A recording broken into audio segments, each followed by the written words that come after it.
Today's video is full of terrible HOAs and a really strange neighbor. I gotta know what you think about this one. Very, very, very mysterious neighbor, posted by Yank Simeon. Alright, so I'll start by saying that my neighbor isn't technically annoying or irritating in any way, but rather incredibly peculiar. I'll soon explain why. However, I apologize if this is the wrong subreddit for this post. I'm simply trying to figure him out, so any and all theories and suggestions are very much welcome. I've been living in my current apartment building for a little over a year and a half now. That means I've experienced all sorts of weather, ranging from scorching heat to teeth-clattering cold. However, no matter the temperature, every single time I ran into this neighbor, he was wearing the exact same attire. A thick black raincoat with the hood pulled over his head, long black pants, massive winter trekking boots, gloves, a surgical mask covering 2/3 of his face, thickly rimmed glasses, and an umbrella, even if it wasn't raining and the forecast wasn't calling for it either. And I do mean every single time. For reference, the average temperature for the past few months had been just over 100 degrees Fahrenheit every day, and he's still always equipped the exact same way. I reckon I must have ran into him about 10 or 15 times by now, and I have never, ever seen even so much as an inch of this man's skin. And not only that, I don't even know what his voice sounds like. He has never greeted me back, and I have also never seen him interact with any other neighbors. Matter of fact, he tends to scatter pretty quickly whenever he runs into people. Now, I've considered many possibilities, starting with OCD or some other neurodivergent condition, coupled with what is perhaps an extreme form of hypochondria, which would explain the mask and the gloves, as well as the avoiding of social interaction. I've also thought about the possibility of an autoimmune condition that may cause the skin to be extremely sensitive, which is why he'd have to be completely covered up and shielded from outside factors. These first two still don't explain the umbrella or the trekking boots. The last explanation I could think of is that he doesn't want to be recognizable in any way, which is counterintuitive considering that he sticks out like a sore thumb among people dressed in shorts, tees, and sandals in 100-degree weather. Whether that is paranoia or hiding from law enforcement in some way, admittedly highly unlikely, I'm simply stumped. I'm aware that I may be coming off as very nosy, so I want to make it very clear that I do not have any problem whatsoever with his choices of attire or behavior. I also think it would be extremely impolite and inappropriate to ever inquire about this, considering he doesn't even greet people. So, I'm writing this in hopes that y'all will weigh in with your theories, which may start interesting discussions or maybe dwindle my curiosity on the matter so that it won't keep me up at night anymore. Just kidding. Sounds like sun allergy. I got that too. I have to wear long sleeve shirts and pants even in hot weather, and I should get an umbrella, but I'm weird enough. Other posters say witness protection program or a burn victim, which are other options. Can the HOA tow a car from my driveway? Posted by Maker Blue. So I rent a house that's part of an HOA. I didn't know this when I signed the lease. I've been there for several years now. Well, my landlord is pretty laid back as far as landlords go, and that isn't an issue. Since I've moved in, I have always had 3 cars parked in my driveway. All are registered and insured and drivable. My landlord knows this, and it's never been an issue. 2 months ago, a lady that I never met knocked on my door and said that she owned the house next door, which also has renters. She stated that she is an HOA board member, and per the HOA, I'm only allowed 2 cars. I stated that I rent, and she said that she knew and mentioned my landlord by name. I stated that he knew of my cars and never said anything, so this wasn't my issue. My only concern is what my landlord allows, and then I ended the conversation. I called the landlord, and he stated to ignore her. That the HOA hadn't been active in over a decade, was no longer collecting dues, and the board no longer meets, and he was fine with the cars. This lady has been back twice, telling me that I need to remove one of my cars per the HOA. I've told her every time to contact the owner, as he had told me that it's fine. She has, and my landlord told her to leave me alone. This weekend, I got a typed letter left on my car from her personally, not on any type of letterhead, that if I do not remove one of those cars, it'll be towed. My landlord has again told her to leave me alone. He cannot find the bylaws for the HOA, but again insists that it isn't active. Any advice here? Can they tow my car? Commenter says, and OP replies to call the cops on her for trespassing and harassment if she continues, and keep a record of the messages from your landlord and find out if the HOA is actually defunct. OP says, my landlord has said at this point to go ahead and have her trespassed. Yeah, make sure that HOA is defunct and then go for what you need to go, but be careful, OP. Help getting HOA to repair damaged fence and dry rot, posted by Writers Block 21. California condo. HOA is responsible for fence, roof, home exterior, and all common areas. The fence was damaged over time from trees growing along the fence line on my side of the fence. Cut down the trees and contacted my HOA for help about 4 years ago. I was advised that I would need to fully remove all trunks from the trees that we cut down, and then they would have someone come out to repair the fence. In February of this year, I reached out to let the HOA know that I was planning on selling my condo in May. I advised them that the tree trunks had all been removed and that the fence was ready to be replaced. I noted that I was selling in May. Fast forward to today. 4 companies have been out to give bids and I have been requesting updates frequently. The fence is still not repaired. What should I do? This issue caused a delay in listing my condo for sale. I am finally out of time and will be listing it Monday, and the fence is still broken.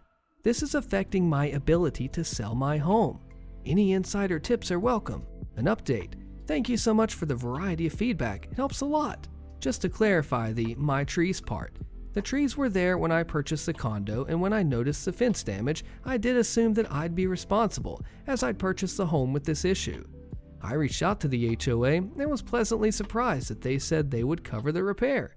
I think this may be because the entire fence along that back area covering 4 units is barely holding on. I totally would have understood if they said it was on me. I feel much better about listing it as it is now. This is the first place I'm selling on my own, and I have been really worried that people would just see that fence and nope out of there. I feel much more hopeful now. This commenter gives a different twist. Okay, but even if the HOA is responsible for fencing, why would the HOA be responsible for the repair cost if it was OP's trees that caused the damages? My HOA would be making the owner responsible for the repair cost in that scenario.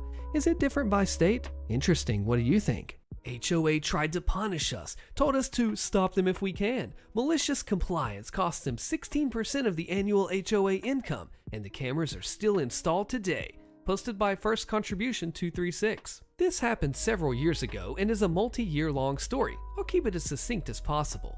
We installed cameras in front of our home that were looking at our vehicles. Part of the camera angles did overlook parts of 2 neighbors' properties, one backyard and one side yard. The cameras were battery operated and had a function where you could gray out areas that you didn't want to film. When motion occurred in the grayed out areas, the cameras would not be activated to film. The neighbors' entire properties and several bushes on our property were grayed out. We did this when installing them.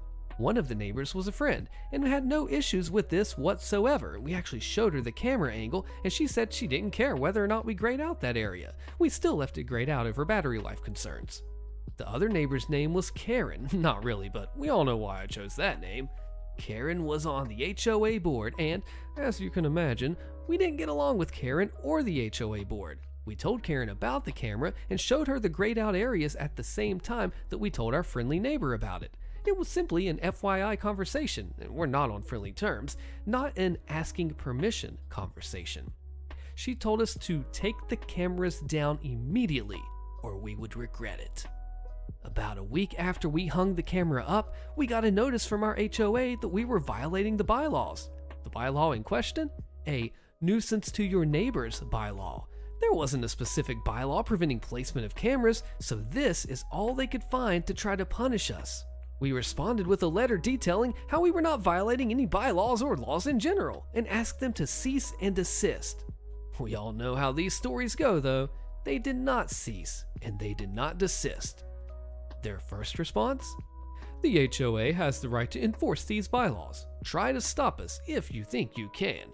These types of responses were, unfortunately, quite common from this board.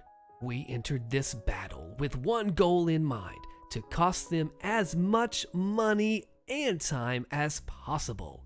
The HOA hired a lawyer specifically to fight us. To my knowledge, this has not happened to any other residents. In the following 4 months, we ended up costing the HOA over $4,000 in lawyer's fees fighting this battle. For reference, the entire HOA income was around $25,000 per year. When it came time for our official HOA hearing over the matter, we had successfully postponed it, thanks to an attorney friend, 3 separate times. There were over 100 back and forth emails with the HOA attorney and ourselves. Each one of those emails was a 15-minute expense for the HOA, and I was happy to follow up a follow-up question with another follow-up question if it meant the HOA attorney was going to keep billing them. Did I say follow up enough times? Anyway, we didn't actually want to take this battle to court, so we ended up removing the cameras the day of the hearing to prevent being fined, even if the fine wouldn't hold up in court. The HOA decided in the hearing that we were guilty, surprise, surprise, of violating the bylaw. They couldn't fine us, as the bylaws don't allow a fine until after a hearing has been held, and the cameras were already removed. In the end, the punishment was a sternly written piece of paper on the attorney's letterhead, delivered via certified mail, that stated we were, quote, not allowed to place a camera on our home that had the potential to invade a neighbor's privacy, end quote. Keep in mind, the letter specifically stated that the camera could not be placed on our home. We left the cameras off of the home for about 4 months, until the annual HOA meeting. You should have seen the look on the HOA board's faces when I asked them to explain the $4,000 line item for attorney's fees that simply stated, title searches, attorney fees. The board actually tried to hide the fact that they spent $4,000 trying to fight us over a couple of cameras by putting the fees in as title searches. Needless to say, that meeting did not go well for them. About half of them lost their positions on the board. The other half, including Karen, unfortunately, remained on the board. About a week after the annual meeting, we installed new cameras, facing the same direction as the prior cameras, only this time we installed a post in the ground and mounted the cameras to that post. The admonishment we received after the hearing specifically stated that we were not allowed to install cameras on our home, and said nothing about putting them on a post. They did send a letter to try and tell us to remove the cameras, but a sternly worded response indicating that we were prepared to fight them actually worked this time around. I guess they didn't want to spend another $4,000 fighting us. We didn't receive any follow-up responses, and the cameras on the post are still installed to this day, over 2 years and running strong. Your trash cans may only be out at specific times, posted by Chia Seed Mess. We live in an HOA, and if you don't, lucky you. We have never had any real problems, and they don't do much other than make sure the park and the gardens look good.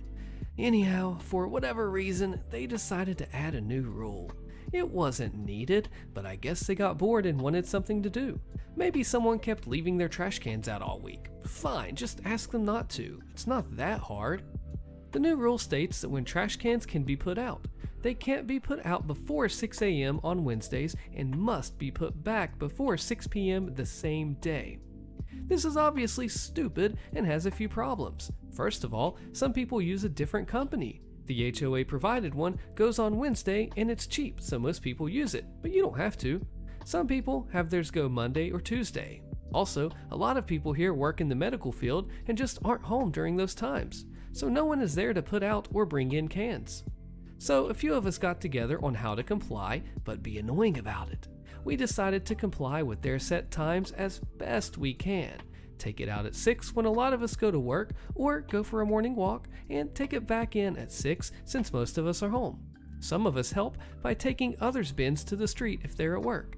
But when it is time to take out the trash, do it as loud as freaking possible. Bin has wheels, drag it. Got it to the street, make sure it's firmly placed on the street. Need to take out the other bag? Slap it in there and let the lid slam shut. For those who have trash go out on other days, comply with the times, but do it on your trash day.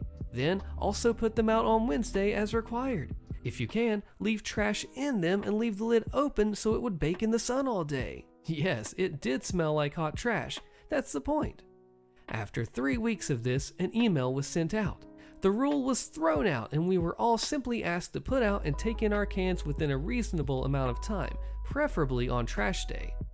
Was it really that freaking hard to ask nicely? Why not just address whoever was the problem? Know that, because an HOA rule was changed, a lawyer was paid to look over it before the CC&R could be updated. That means this stupid rule cost every resident money. Anyhow, we are already planning on voting out one member of the board who we know is the problem come the summer election. HOA Karen finds me and tries to take my kids away, so this is how we fight back. Click the video on your screen, you don't want to miss the fallout of this one, and I'll see you there.